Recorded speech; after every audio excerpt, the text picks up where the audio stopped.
আসসালামু আলাইকুম এভরিওয়ান। এটা আমার পুরাতন বাসা থেকে যখন নতুন বাসায় আসব তার আগে প্যাকিং শুরু করেছিলাম প্রায় 15-16 দিন আগে থেকে। তো আমার সম্পূর্ণ প্যাকিং এ আমাকে নীলা অনেক হেল্প করেছে। আমরা অনেক এরকম ছোট ছোট কার্টুন তৈরি করেছিলাম, প্রায় 32টার মতো কার্টুন হয়েছিল। তো এই হচ্ছে আমার পুরাতন বাসা। সারাদিন কাজ শেষে যখন রাত হয়ে আসতো, প্রতিটা রাত মনে হতো যে এই বাসাটা আমাকে ছেড়ে যেতে হবে। এই বাসায় আমি প্রায় 12 বছর ছিলাম। বাসাটাতে আমি ছিলাম, আমার খুব ভালো লেগেছে। আমি জুবলি বাগানে থাকতাম। যিনি বাসাটা তৈরি করেছেন তাকে অনেক ধন্যবাদ। এত প্রশস্ত একটা বাসায়, এবং এই বাসাতে থেকেই অনুপ্রাণিত হয়েই আমি আমার নতুন বাসাটি করেছি। আমার বাসাটি প্রায় 2300 স্কোয়ার ফিট। এই বাসাটাও 1800 স্কোয়ার ফিটের একটা বাসা হয়তো বা ছিল, এরকমই হবে, অনেক বড় একটা বাসা। এই যে প্রতিদিন আমি এই বাসায় অনেক ছোটখাটো কাজ করতাম। প্রতিদিন রাতে জানালা লাগাতাম, দরজায় সিটকেনিটা ঠিক মতো আছে কিনা। শেষের দিকে যখন আমি এই বাসাটা ছাড়ছিলাম তখন আমার বারবার মনে হতো যে এই জায়গায় আমি আর হাত দিব না, এই জায়গাটা আমাকে ছেড়ে যেতে হবে। আমার খুব কষ্ট লাগতো। আবার একটা মনের মধ্যে অন্যরকম প্রশান্তিও অনুভব করতাম যে আমি আমার নিজের বাসায় যাচ্ছি। এই যে আজকে শুক্রবার, প্রায় সকাল থেকে অনেক বৃষ্টি ছিল, তার মাঝেই আমরা বাসা শিফট করলাম এবং অলরেডি সবকিছু ফার্নিচার নিয়েও যাওয়া হয়ে গিয়েছে আমার নতুন বাসায়। দেন আমরা নতুন বাসায় চলে আসলাম। এই অবস্থা ছিল শুক্রবার রাত। এরই মধ্যে রাতে লুবনা পাঠিয়ে দিয়েছিল ভুনা খিচুড়ি, গরুর মাংস। ডাক্তার লুবনা, তোমাকে অনেক ধন্যবাদ। আসলে তুমি বুদ্ধি করে পাঠিয়েছো, নয়তো খুবই দুর্দশা হতো এই রাতে আমাদের খাওয়া দাওয়া। আর সবচেয়ে মজার একটা ঘটনা ঘটেছিল যে সবকিছুই ওকে ছিল, জাস্ট আমরা ঘুমাতে যাব ওই সময়ই আমাদের সব ফ্যান অফ হয়ে গেল। লাইট চলছিল, ফ্রিজ চলছিল, সবকিছু এভরিথিং ওকে, বাট আমাদের ফ্যান চলে গেল। মাত্র একটা ফ্যানই চলছিল। তো আমরা সবাই ফ্লোরিং করেছিলাম এবং মাশাআল্লাহ অনেক সুন্দর একটা ঘুম দিয়ে আমরা সকালবেলা জেগে গিয়েছিলাম। এটা ছিল আমার বাসার প্রথম সকালের একটা ভিউ। তো দেন সকালবেলা তো আমাদের নাস্তা শেষ এবং আমার বাড়ির সামনে আপনারা জানেন যে ঝর্ণা আপুর বাসা। আর নেক্সট ডেতে আপু দুপুরবেলা খাবার পাঠিয়েছিল, অনেক মজা লেগেছে। বিশেষ করে ঝুরা সেমাই যেটা ছিল, সেমাইটা তো অসাধারণ ছিল। আমি খুবই মজা করে খেয়েছি। এরপরেই ঝর্ণা আপার প্রথম আগমন আমার বাসায়। আমার বাসার প্রথম অতিথি হচ্ছে ঝর্ণা আপু। আর এই যে আপু ফার্স্ট আমার বাসায় এসে অতিথি আগমন স্টার্ট করে দিয়েছে, এরপর থেকে এখনো অবধি আমার বাসায় একের পর এক অতিথি আসছেন। I am so happy for this situation যে আল্লাহ যাদেরকে ভালোবাসেন তাদের বাসাতেই মেহমান পাঠান।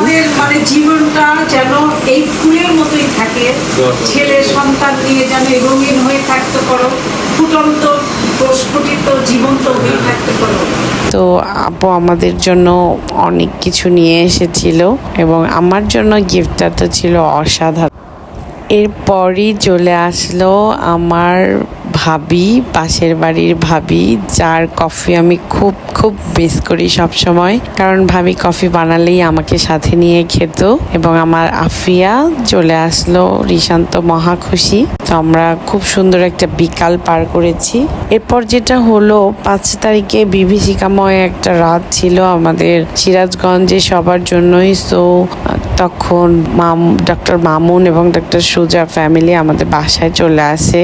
আর এটা ওদের জন্য দুঃখজনক হলেও আমাদের জন্য ছিল আশীর্বাদ স্বরূপ, কারণ আমরা খুব বোর ফিল করছিলাম। তো অনেক মজা হয়েছে ওরা যখন এসেছে আমাদের বাসায়। এবং একটা ইন্টারেস্টিং ব্যাপার ঘটেছিল যে সেই সময় সব দোকানপাট বন্ধ, হঠাৎ করেই ওদের আগমন। সেরকম কিছুই ছিল না, সবাই মিলে খিচুড়ি মাংস রান্না করে খেয়েছি, খুবই মজা হয়েছে।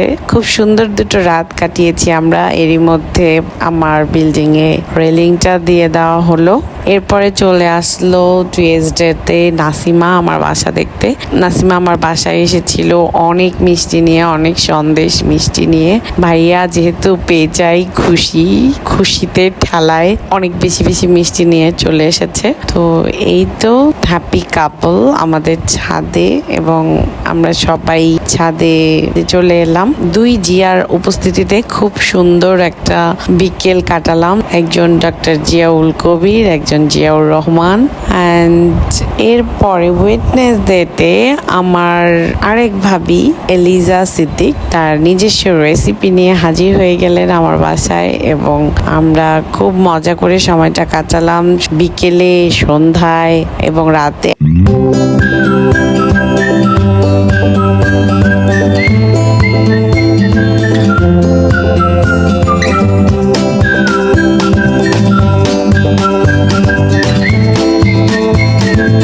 খুবই সারপ্রাইজড হয়েছি যে আমার আব্বু আম্মা মানে সারপ্রাইজলি আমার বাসায় চলে এসে তারা আমাকে সারপ্রাইজ দিয়েছে।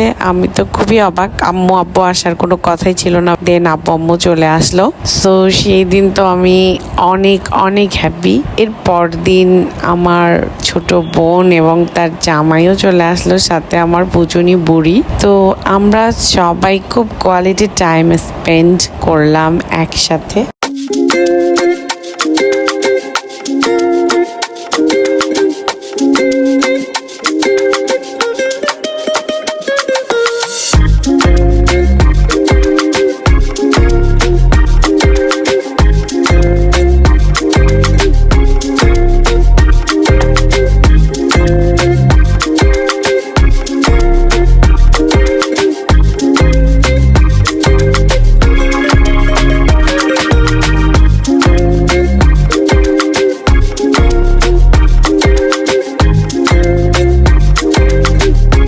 শুক্রবার দুপুরে এত সুন্দর একটা ঝুড়ি আমার কাছে চলে আসলো, মানে প্রেজেন্টেশন দেখেন, কে আবার পাঠাবে।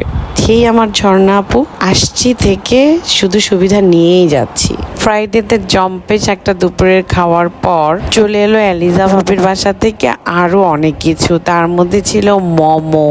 এটা ছিল ভেরি ভেরি টেস্টি, আর এই স্পেশাল মোমোস গুলো আমার জন্য বানিয়েছিল মিথি। মন্ডেতে আমার বান্ধবী লিজা, সে রংপুর থেকে ঢাকা ফিরছিল, বললাম আমাকে একটু দেখে যা। তারপরে সে বলল অবশ্যই সে আমার নতুন বাড়ি ভিজিট করতে চায়। যেই কথা সেই কাজ, আমরা অনেক মজা করলাম।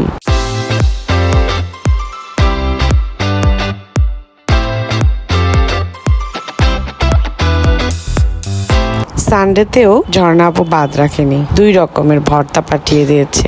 আসতে না আসতেই ভর্তা কাড়াকাড়ি।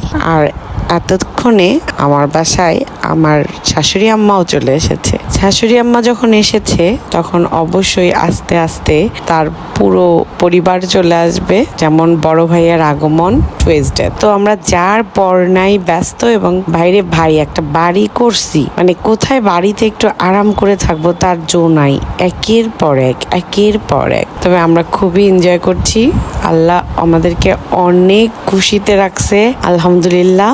আর এই যে বৃষ্টির দিন আজকে, এত সুন্দর সুন্দর ভাজি চচ্চড়ি এই সেই আমি অনেক কিছু করেছি। উমা কোত্থেকে আবারও ফোন, অ্যান্ড বরাবরের মতো আবারও চলে আসলো খাজানা। একে তো বৃষ্টি পড়ছে, তার মধ্যে গরম গরম খিচুড়ি, গরুর মাংস, ইলিশ মাছ ভুনা, আর এই বরফিটা তো মানে অসাধারণ। এখানে যে নাটস দেওয়া ছিল এটা যে এত ভালো লেগেছে। থ্যাংক ইউ রোমানা আপু, অনেক অনেক ধন্যবাদ, থ্যাংক ইউ। এদিকে বাসার ছাদে একটা আম ধরেছিল, মানে অসময়ের আম, 12 মাসি আম। সো একটা আম বড় হয়েছে, এবং আমটা যে এত মিষ্টি, মানে কাড়াকাড়ি করে 2 পিস মাত্র ভাগে পাইছি। সবকিছুর জন্য মহান আল্লাহ তাআলার কাছে হাজারো লাখো কোটি শুকরিয়া জ্ঞাপন করছি। আল্লাহ যেন সবসময় আমাকে তৌফিক দেন এভাবে সবাইকে নিয়ে একসাথে থাকার। সবাই ভালো থাকবেন, আমাদের জন্য দোয়া করবেন, আর সবার আমার বাসায় আসার আমন্ত্রণ রইল। খোদা হাফেজ।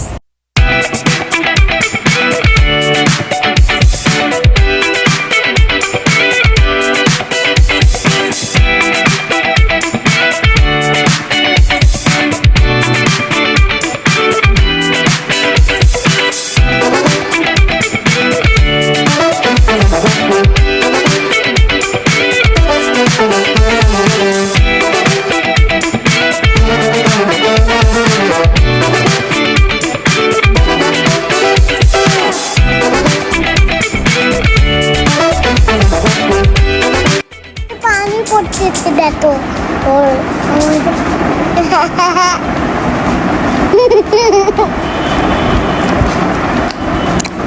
দেখছো অন্তত পানি পড়তে দেন একটু ছাদে